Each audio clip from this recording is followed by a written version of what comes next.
Hello, this is Monica Reinagel, the Nutrition Diva. Thanks for tuning in to today's show. We're going to be talking about some new risks that have been linked to regular consumption of diet soda.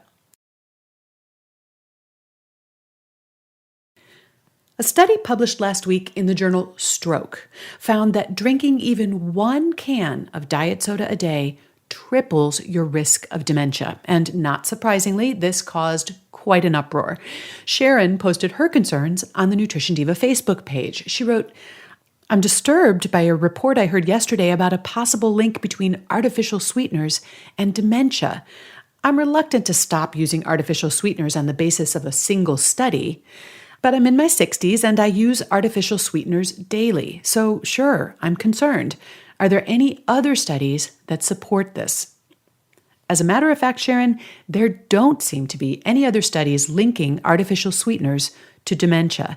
And I think your reluctance to change your behavior based on a single isolated finding is very reasonable, especially when we take a closer look at what this particular study actually found.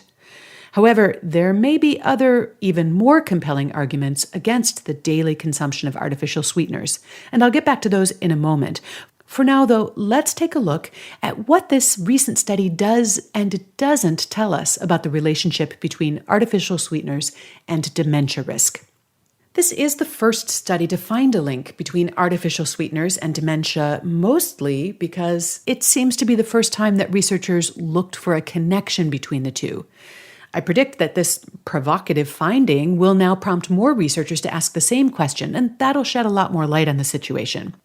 But as it stands right now, the evidence that drinking diet soda may contribute to the risk of dementia is circumstantial at best.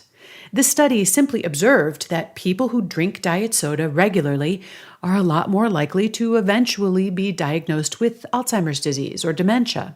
However, further analysis found that those who drink diet soda are also more likely to be obese or to have diabetes or heart disease. And this makes sense because if you're overweight or you have diabetes, you might be more likely to drink diet soda because you're trying to reduce your sugar or your calorie intake. The thing is that being overweight or having diabetes significantly increases your risk of developing Alzheimer's disease. So the real question here is, does drinking soda increase your risk any more than having diabetes or being overweight already does?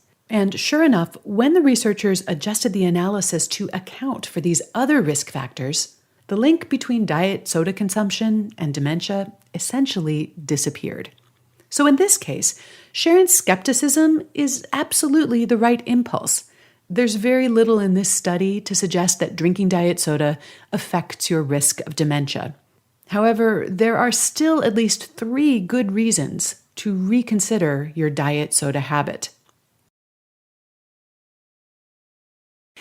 Now, the sweeteners themselves don't cause an increase in your blood sugar, but research has found that they may impair your body's ability to process carbohydrates from other foods that you eat.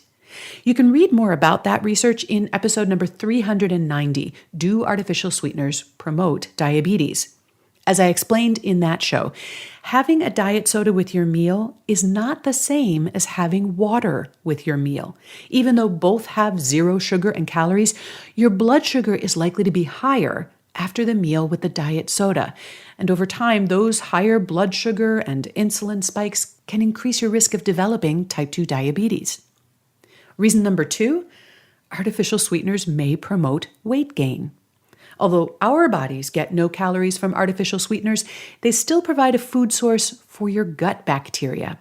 Different bacteria appear to prefer different sweeteners, and whichever strains of bacteria you feed are going to proliferate in your gut, often at the expense of others. Research suggests that artificial sweeteners tend to promote the growth of intestinal bacteria that are associated with weight gain and suppress the growth of intestinal bacteria associated with leanness. And this research is explored in more detail in episode number 303, Artificial Sweeteners and Weight Gain.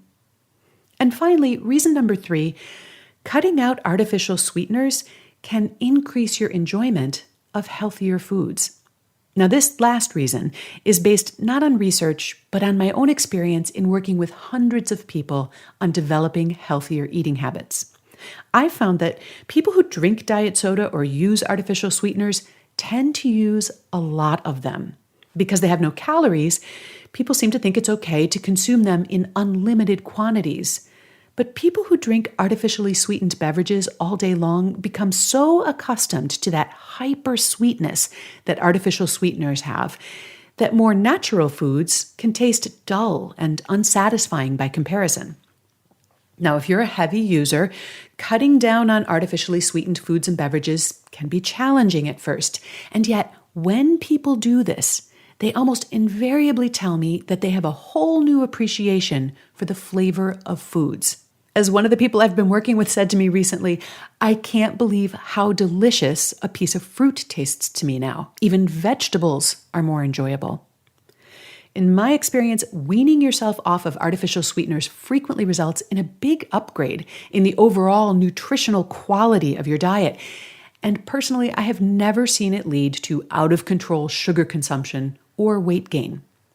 So if you've already cut back on your consumption of artificial sweeteners, I'd like to hear what you've experienced. You can share your thoughts on the Nutrition Diva podcast Facebook page, which is on Facebook at QDT Nutrition. And if you'd like to learn more about working with me in a group coaching program, visit my website, nutritionovereasy.com. A transcript of today's show, including a link to the study that I discussed today, as well as links to all of those related episodes that I mentioned, is available at quickanddirtytips.com. Thanks so much for listening, and have a great week.